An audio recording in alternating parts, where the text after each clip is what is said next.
This is a day I've been looking forward to for 2.5 years.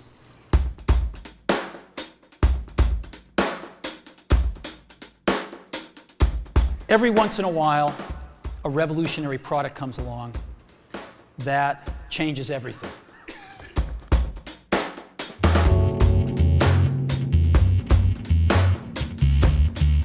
Today, we're introducing 3 revolutionary products of this class.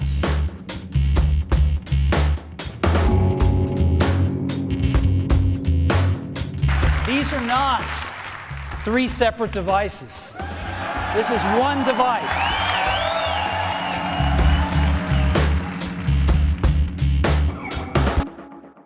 Hey ladies and gentlemen of YouTube, and welcome to the Smartphone Hall of Fame. What better way to start than with the smartphone that started it all, the first generation iPhone. That would be great and all, but the thing is, we don't have it. We have this one. Observing them from the front, you might say it's the same phone, but it's actually not. The one on the left is the original iPhone that Steve Jobs talked about in the footage from the intro of this video. The one on the right is its successor, the device Apple advertised as the first phone to beat the iPhone 3G. I wanted to do the original so bad, but I just couldn't get my hands on one in time to start making this video when I had it planned out.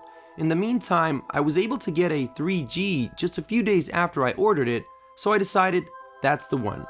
This is the iPhone 3G in the Smartphone Hall of Fame.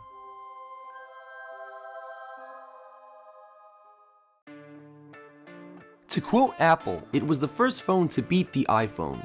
The iPhone you have been waiting for, twice as fast for half the price. Just like all the big Apple devices from the time, the iPhone 3G was introduced by Steve Jobs back in 2008 at the Apple Worldwide Developers Conference in San Francisco.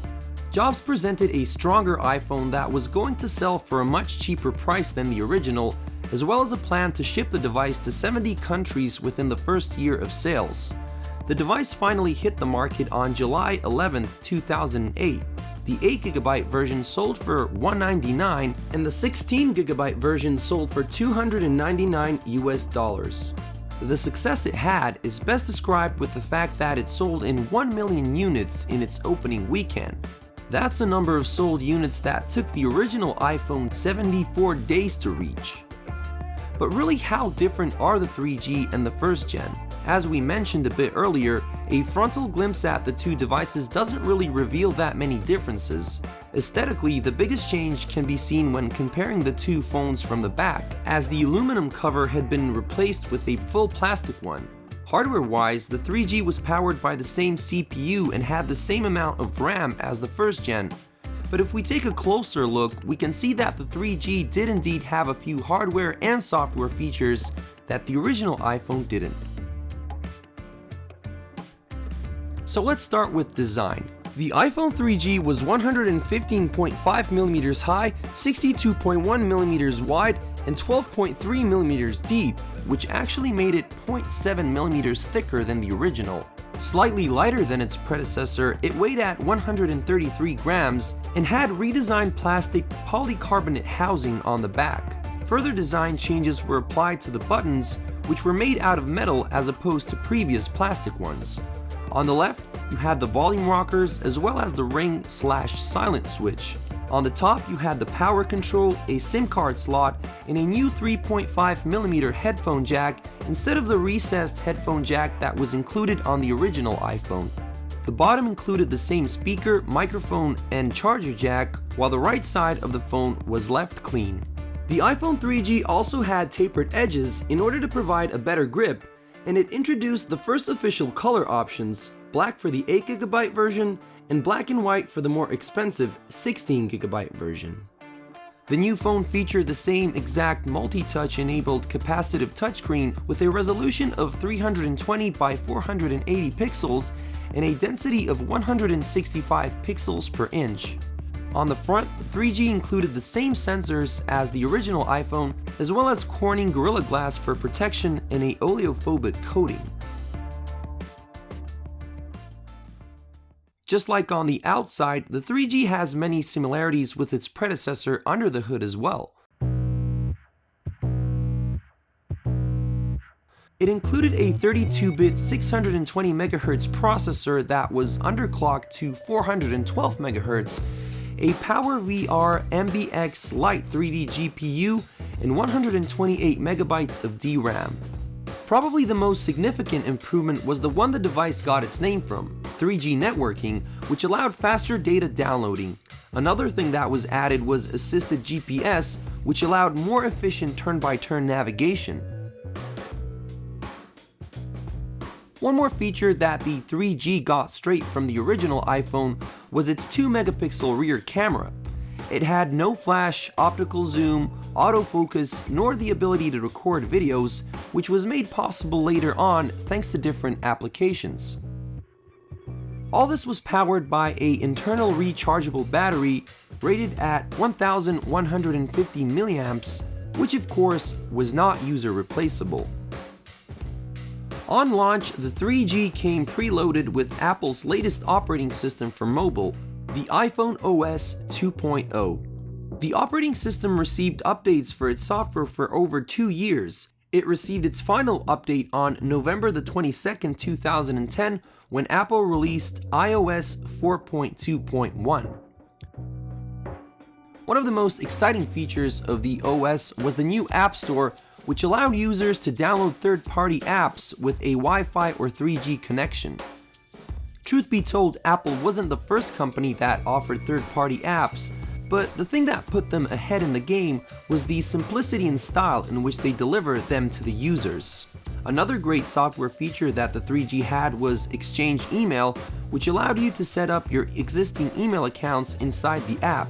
Besides that, you had applications like the Stock app, Weather app, a scientific calculator, YouTube, etc.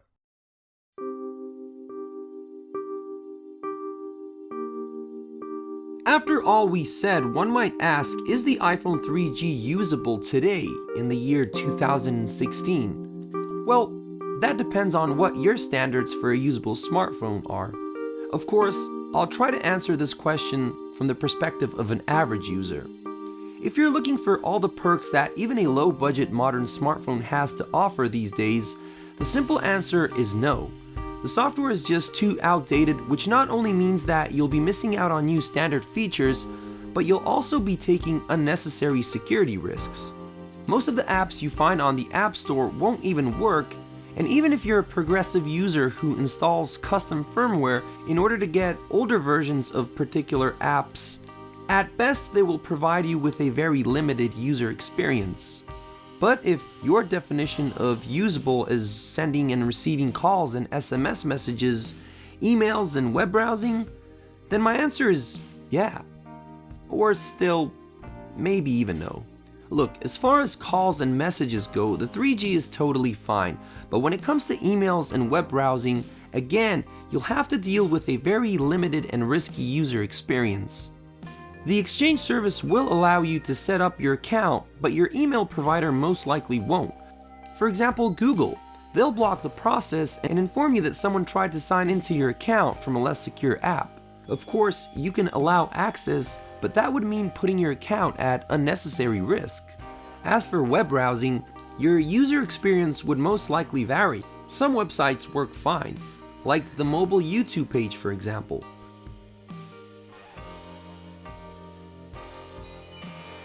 Others seem to work but take ages to load, like Reddit. And make no mistake, in no case is this criticism, it is simply a fact that shows the natural property of very old technology. Despite the fact that you really had to take a good look in order to realize that the 3G wasn't the same thing as its predecessor, the phone delivered some significant new features that really delivered what Apple promised prior to its release. Aesthetically and under the hood, the 3G did resemble its older brother in many respects, but with the new features it did bring, like a new operating system, the App Store, and faster networking, it played an important role in the evolution of the iPhone. And because of that, it without a doubt deserves a place in the Smartphone Hall of Fame. So you guys, the Smartphone Hall of Fame is a new series I really hope you'll enjoy watching as much as I enjoyed making the videos. If you have any suggestions for future videos, please leave them in the comments below and I'll be very happy to take them into consideration. But that would be all for the opening video. If you enjoyed watching it, please help me out by leaving a like and sharing the video with your friends. Subscribe for more videos in the future and I'll do my best to make it up to you. Thanks for watching, and as always, stay strong.